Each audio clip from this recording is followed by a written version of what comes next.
Hi everyone, আজ আমি তোমাদের সাথে শেয়ার করব সুজির পকোড়া। তার জন্য লাগছে সুজি, আর লাগছে গ্রেট করা আলু, কাঁচা লঙ্কা, পেঁয়াজ। এখানে দেখো পরিমাণ মতো সুজি নিয়ে নিয়েছি।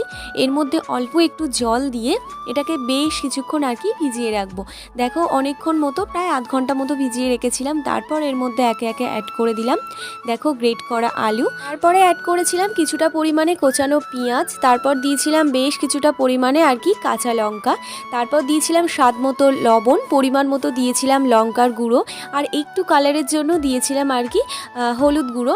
তো দেখো সমস্তটা একসাথে বেশ ভালো করে আর কি মেখে নিলাম। উপর থেকে আবারও একটু সুজি আর কি ছড়িয়ে দিয়েছিলাম। ব্যাটার তো আমার একেবারেই রেডি হয়ে গেছে। এবার নিজের মন মতো করে একটা শেপ দিয়ে নিলাম। আর হ্যাঁ, যখন পকোড়াটা না ভাজা হবে তখন অল্প পরিমাণে তেল দিতে হবে, নইলে মানে সমস্তটা ছেড়ে ছেড়ে চলে যাবে, সুন্দরভাবে হবে না যেমনটা আমরা করতে চাই আর কি। তো যাই হোক, পকোড়াগুলো আমার একেবারে ভাজা হয়ে গেছে, আর দেখতে যতটা সুন্দর হয়েছে খেতে